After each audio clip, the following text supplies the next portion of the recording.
Wow, so I've gotten like 250 followers just this weekend, which is pretty awesome. I figured, oh my gosh, there's a deer running across the road.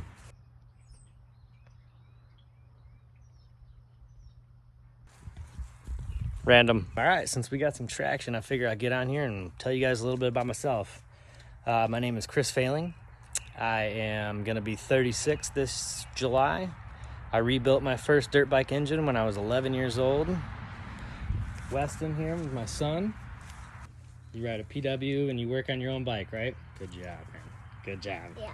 All right, that's Weston. You've seen some videos of his bike and stuff. But I just figured I'd get on here and show you kind of where it all began. I grew up in Augusta, Michigan. This is my family farm. I always say that I grew up on a farm because I spent more time at this place than I really did my own house. We lived in town. I didn't have no place to work on my bikes. That shop right there, I called it the old cycle shed. They just called it the shop back in the day.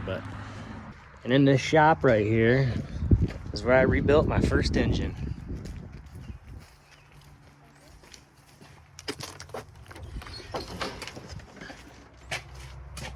Unfortunately, there's no power to it anymore. But right on that workbench over there is where I rebuilt my 1983 CR80 for the first time.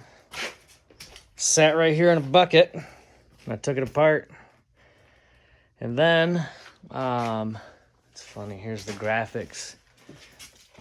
These were on my, oh, look at that. That's a classic. These were on my 99 YZ125. If you recognize that, that is Yamaha Troy. They were some of the sweetest graphics that were out at the time. But yeah, shout out to Outerwears. They made it back there on the 99. Before I really knew what was going on with carburetors and stuff, my 99 YZ125 it was running really lean, and pretty much I'd have to put a top end on it every few hours riding. I'd pull that 125 in through those doors right here, wheel it in. I had them on the bench over there, just ready to go. My dad kept them in stock for me because I went through, usually do about 3 rings per piston is what I would get. And I had 2 cylinders for that bike. And I could pull it in here, change the cylinder, piston rings, whatever, in about 15 minutes and be riding again. So yeah, man, this farm is where I learned how to ride, where I learned how to work on bikes. It meant a lot to me. I even have this barn tattooed on me. A little bit more about me. I just got a job at M&M Motorsports when I was 18 years old, selling parts. I worked there for 7.5 years. Then a buddy of mine bought a bike and blew it up, and we were sharing a garage, an apartment garage. We were known as the Garage Boys.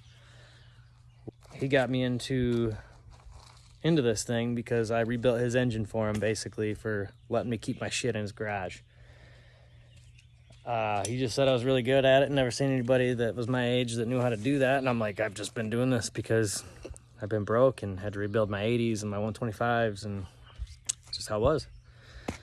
So I started, my nickname back in high school was Flang. So I started Flang Performance Racing and did that for about 4 years. And then it was just, got away from what I wanted to do. I was sick of fixing field hoppers for people that wanted me to rebuild their engine for nothing, you know? I'm gonna put 12 hours of work into a 4-stroke and you want me to like charge you $200. You're out of your mind. How's somebody supposed to live on that, right? Can we go now? Yep, we will. So then for the next 7.5 years, I worked driving a forklift and still doing bikes on the side. Then the pandemic happened.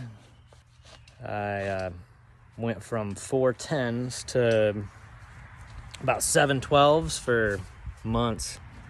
Finally, I was just like, had enough of that. Cashed in my 401k, started a jerky business. Did that for a couple years until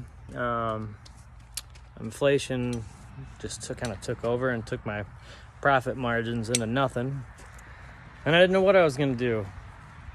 So why not go back to bikes? I started OnlyCarbz because I wanted to be on the other side of it.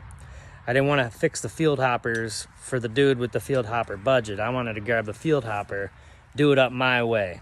So that's how we do it. OnlyCarbz.